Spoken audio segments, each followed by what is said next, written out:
再说个秘密。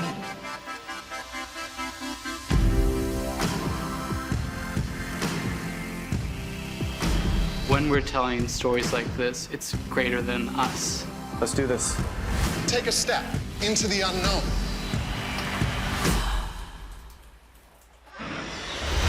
You're gonna like this. HBO is continuing to give Asian Pacific American filmmakers the opportunity of a lifetime. I want to shed light on the fun, the passion, the liveliness of Chinese culture. Okay, now let's do a funny one. Hey guys, I'm Jimmy O. Yang. I know I'm about like the 10th Asian on the list that they wanted here. If you're a director of Asian or Pacific Islander descent, what are you waiting for? We want to hear about the dramatic, the funny, the awkward experiences that reflect the modern-day Asian American. Dad, could you please not? It's a new couch. Sorry. Obviously, there just aren't enough Asian American stories being told, and I hope to be part of that change. One of my biggest goals is to raise the voices of those who are underrepresented. It's time to share our stories and be part of the conversation. Please, Emma! I'll take care of us. Growing up Asian American, you're aware of stereotypes, and I wanted to have a new examination of the reality. To be able to put my work on HBO is literally a dream come true. It means everything. Congratulations to our winners. This is huge for our film. This is huge for us as filmmakers. Thank you so much, HBO. Thank you, HBO, for allowing us to share our work on all HBO platforms.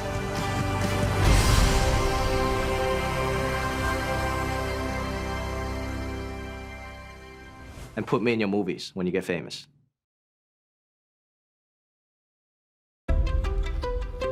Hey everyone, I'm Jamie Cheng, and I play Gia on Lovecraft Country on HBO and HBO Max. I'm so excited to be the 2021 ambassador of the HBO Asian Pacific American Visionary Short Film Competition, and to welcome the next class of visionaries who will bring their short films to HBO and HBO Max. The Visionaries program spotlights up-and-coming APA filmmakers, and we're eager to bring to the forefront the many diverse stories of the APA experience. But we can't do it without you.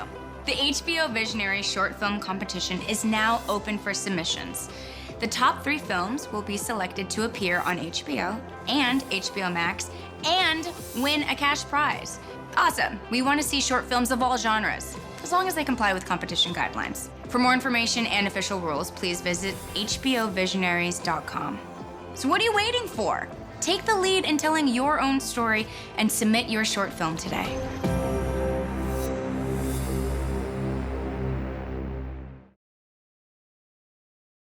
Hello, everyone. My name is Masashi Niwano, and I'm the Festival and Exhibitions Director at CAAM, the Center for Asian American Media. It is our mission to showcase and celebrate Asian American stories to the broadest audience possible. On behalf of the CAAM family, we hope that you are healthy and staying in good spirits. Through the films that we produce, fund, and distribute, and the events that we host, we hope to bring some light to our audience and to inspire new generations of storytellers. We are here today for a very special program with our partner, HBO.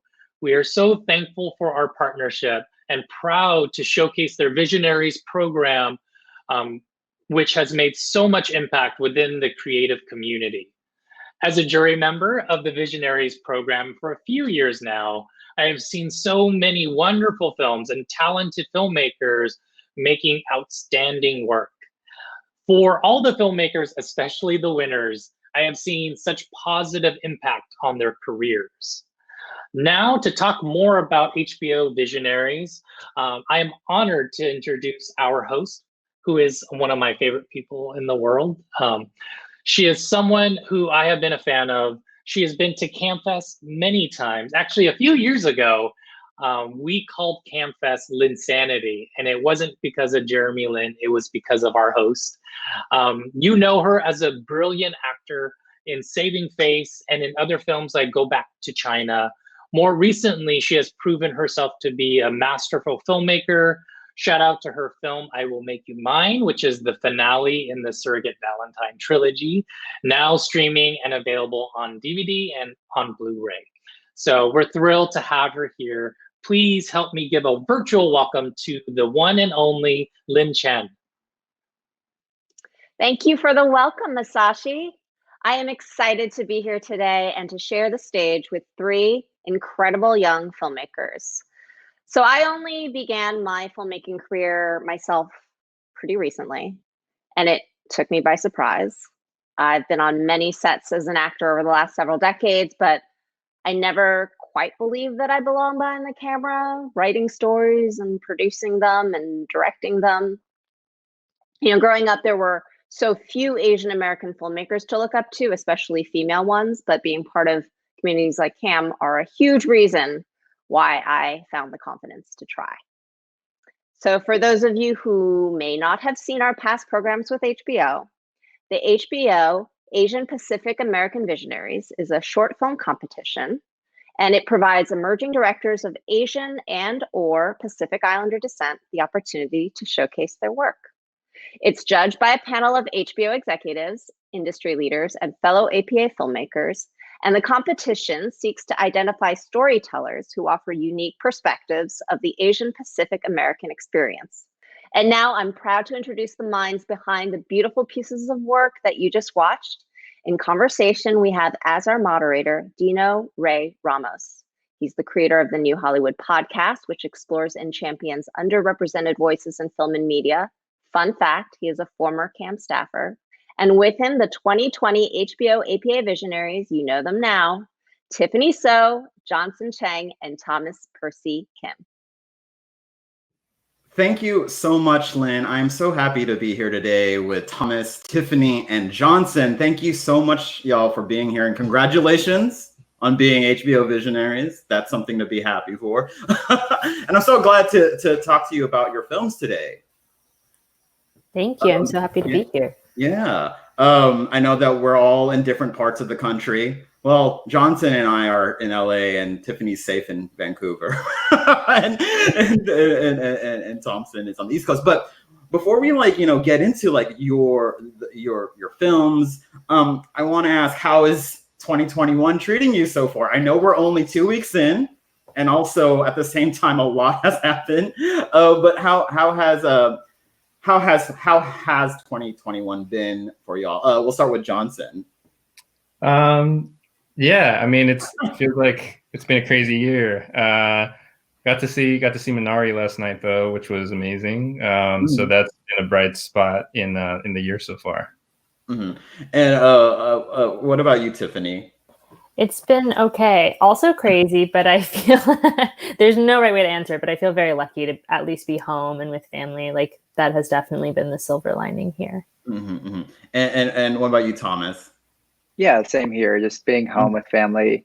You know, I have a little brother who's like 10 years old, and so I just feel bad. Like he's not going to school, so like he's missing out on all these social interactions. I'm just doing my part as a brother to just like help facilitate, his growth, I guess. And I know that like a lot of people say it is troubling times or uncertain times, which I personally don't like to hear that, because it's like, oh, we all know already. We've been in this for 10 months. We don't need to remind each other that things aren't so great. But, I personally always like to find joy. And the bar is low for joy right now, right?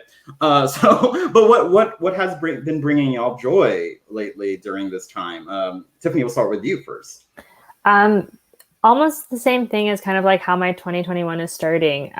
It's so rare that I hadn't been home in almost a year since coming here. And so it's so rare when you're working, especially in LA, to have time to see your family. And so it's just been nice to spend time with them and also like watch movies together and like really bad trash TV. Like I think that has 100% been the highlight of this quarantine. Wait, what trash TV is your favorite? My mom and I love Real Housewives of New York. Okay. So that it's true trash and I stand behind it. And then we watch like Great British Bake Off and stuff. But okay. Yeah. That's not necessarily That's trash. not trash. That's not trash. I mean, I've also heard good things about Real Housewives of Salt Lake City, but we could do a whole conversation about that later. Right. Thomas, what about you? Like I said, just being with family. We're trying to build like a small home theater kind of thing in our tiny little apartment. So just that's been a nice side project, amidst the writing that you can do during quarantine, and spending time with family. Yeah. And Johnson, what about what's bringing you joy, as Marie Kondo would say? I mean, I think just watching a lot of movies, a lot of great films, like, having the time and the space to do that now, that's been bringing me a lot of joy. Yeah, great. I mean, I do want to get into y'all's films. I literally just watched them again last night. And honestly, I want to say that they're very different from what I've seen short films before. And I feel like there was just something so different about them to me. And they're thinkers, I'll tell you that much. And I really liked how y'all approach the whole concept of identity and the theme of the year of taking the lead. But what was the inspiration for y'all to become filmmakers? Or more specifically, were there any Asian American filmmakers, directors, or projects, or any artists that inspired you to do your work? We'll mix things up. Thomas, we'll start with you. Yeah, well, just first off, I know that Minari just came out, but I managed to catch a screening at Sundance last January before the pandemic. And just everything that the production company Plan B does has been super inspirational to me. From 12 Years a Slave to Moonlight to all these diverse stories that are told with such subtlety and gentleness. Those are the kind of films that really managed to inspire me. Not including all the foreign films and the old films that I managed to watch. Yeah, I think Minari is kind of the buzzy topic, right? I think a lot of people just watched it, and I love me an Asian narrative with a grandmother, that kind of changes people's lives. Like that hits really close to home for me. Johnson, what about you? Like, what has been your inspiration, or have there been any Asian American filmmakers, artists, creators that kind of inspired you, or that you even modeled your career after? Yeah, I mean, growing up, Ang Lee, absolutely. His first few features, the Father Knows Best trilogy, all of those really inspired me, and just like the way he's able to dip into different kinds of people and tell their stories, that's been a big inspiration. And recently, Chloe Zhao, I think Chloe's work has always just really inspired me. Like her 3 films so far have all been masterpieces. Yeah, those are the 2 that I come to mind right away. So you've seen Nomadland. Have you seen Nomadland? Yeah. That film, oh God. If you haven't seen it yet, I really, and I wish we would have seen Eternals by now, to be honest with you. And I remember we name drop when interviewing Kumail for on my podcast.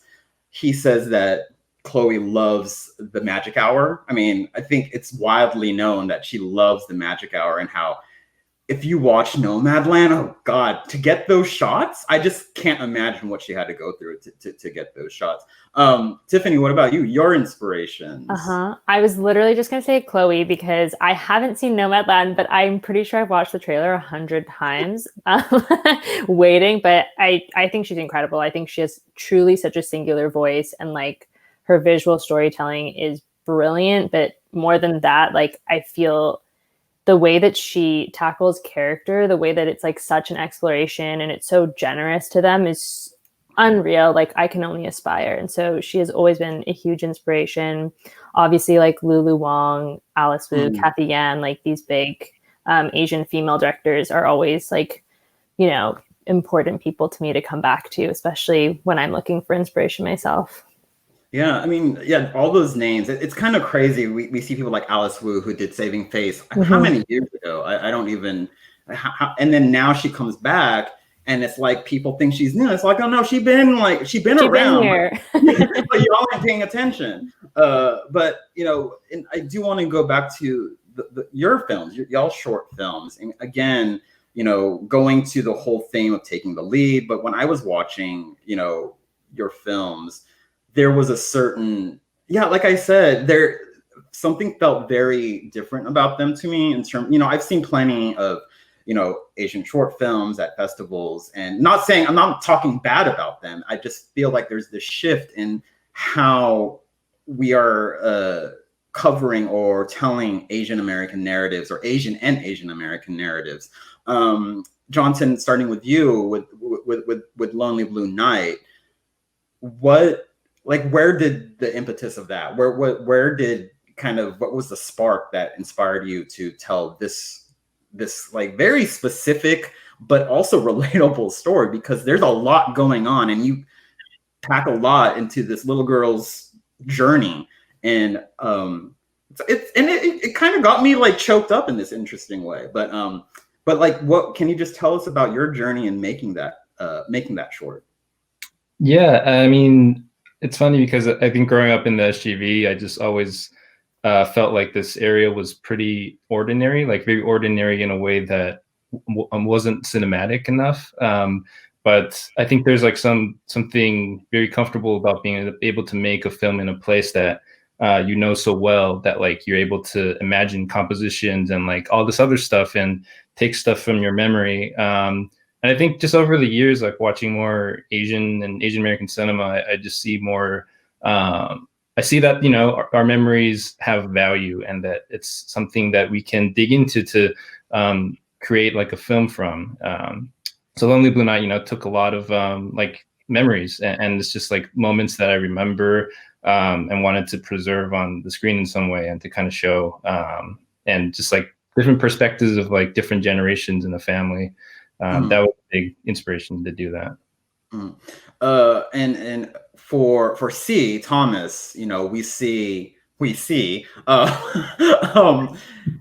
I, you know, right off the bat, like I feel when I was watching that, because I felt like there was going to be a very toxic moment, like that we always see. I was waiting for it, that, you know, something very not violent, but very blatant and gratuitous. I was waiting for that, and not saying those are bad, but like I felt like we never really fully feel it I didn't really fully feel it when I was watching it. I mean, I felt it, but it wasn't like displayed like in this grand gesture of like all racism, you know. But for you, where did that story even come from? Because that one has a lot of twists and turns, and what we see the main character go through. Yeah, well, first off, like the fact that you mentioned this type of racism that isn't blatant, I guess microaggression, was something that I definitely wanted to tackle, because, I mean, look at Minari, you know, it's an immigrant story, but there's no moments of like blatant racism. Instead, there's these moments of, you know, really being able to empathize with the immigrant experience.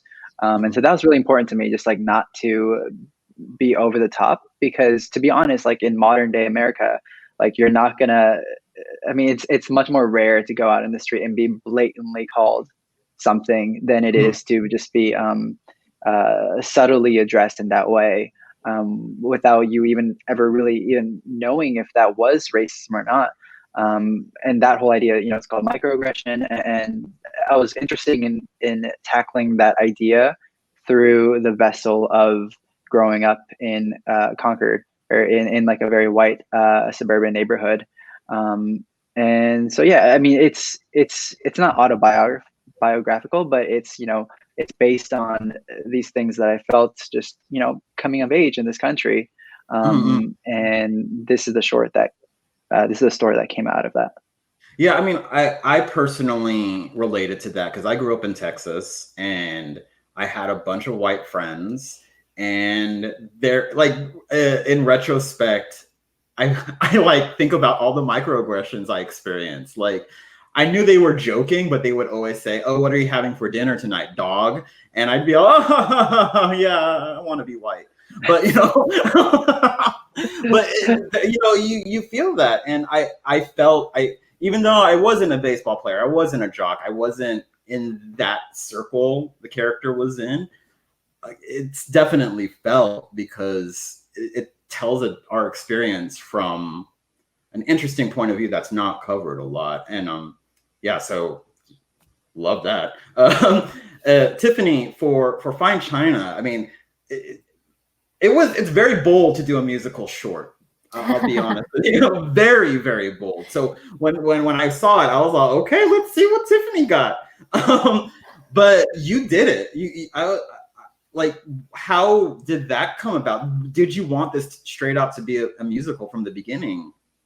Yes, definitely. The thing that I had done before this was an animated musical pilot, and I had never done musicals before, and my wonderful writing partner is a huge musical fan and talent. And I really just wanted to try my hand at a live action musical. I also just thought in general, it's pretty rare in the Asian American space that we are in the musical space too. And so it felt like brand new territory for me and something that I know that I wanted to see. And then also just because I had a low budget, I wanted it to be fully sung through because then I knew I could shoot it almost like a music video. So there's no dialogue. And so we recorded all the sound. Either we did it afterwards or it was like all pre-recorded. And so in a way it made, being on set and kind of like the process of working with these three actors so seamless once it came to production, because they had recorded everything before. We had practiced the choreography a ton.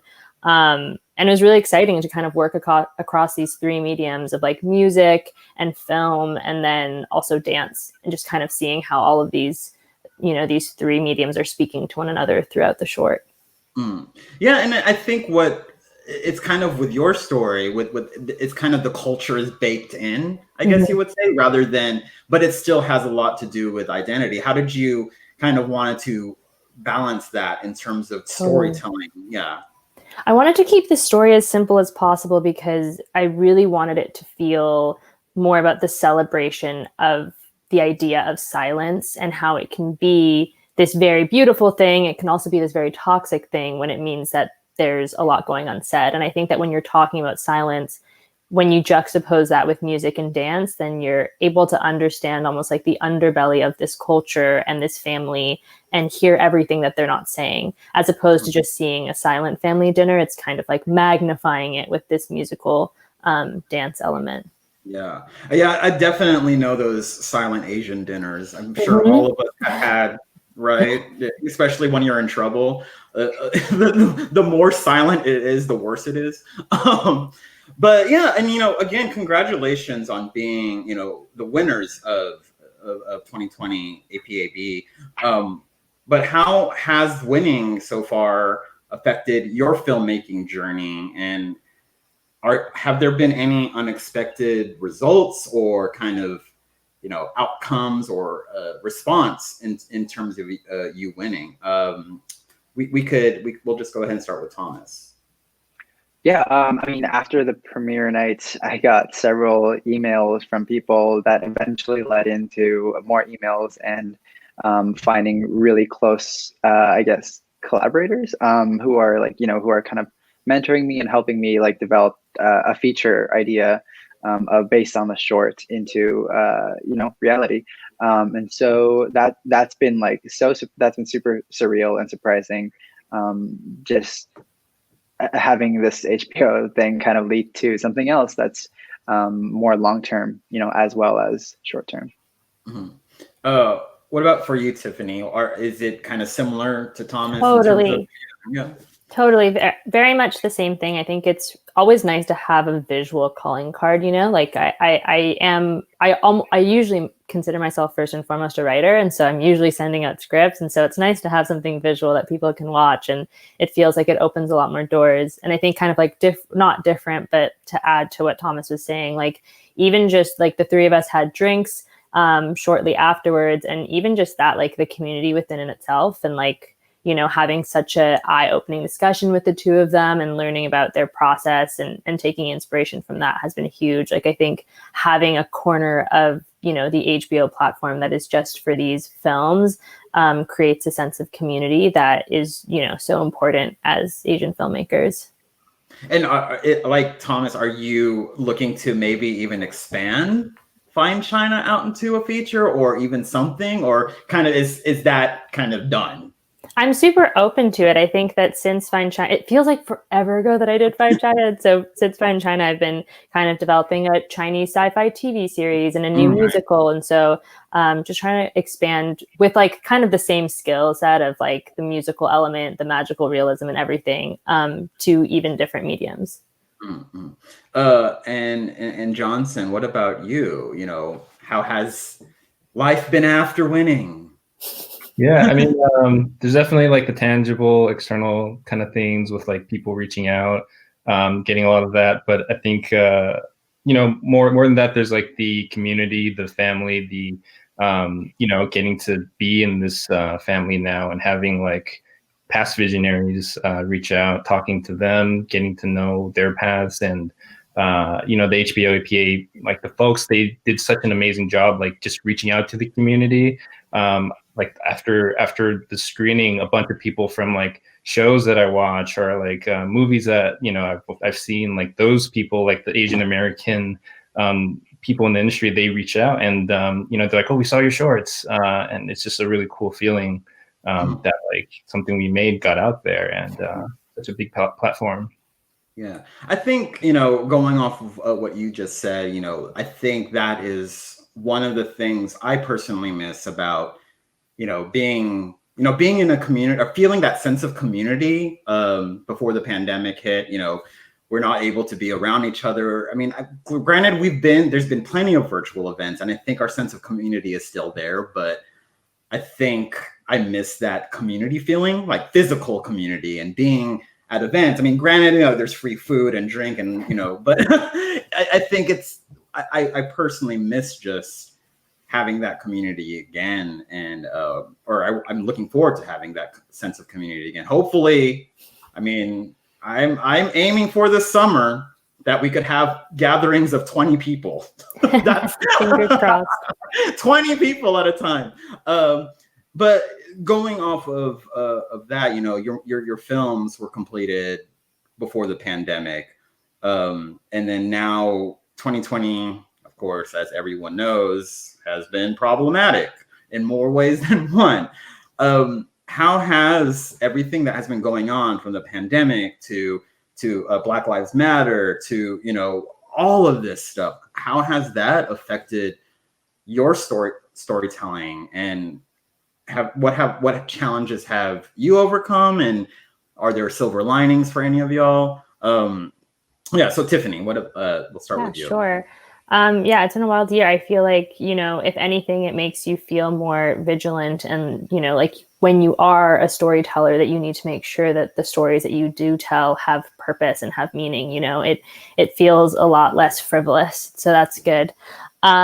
And in terms of challenging, I guess it's genuinely just like so hard to focus and to be kind of like working on any craft during this time. And that's almost a blessing, to kind of be pulled out of your blinders and to be forced to kind of see what really matters in your life. And so that has been great and challenging. And then in terms of the positive and kind of like the silver lining, it's, you know, luckily, as I said before, like I'm primarily a writer, and I truly can do that anywhere. And so when I do find it in me to write, it has been nice that I can do it from the comfort of my own home. Mm-hmm. Johnson, what about you? Yeah, I mean, definitely like having like a renewed sense of vision, purpose, and just seeing like our communities, like especially like the SGV, you know, like driving up and down, I see like restaurants that like I grew up eating and just kind of gone, and really inspiring me to kind of build as much community as I can through filmmaking, like making like writing a feature that's set here so we can tell more stories from here.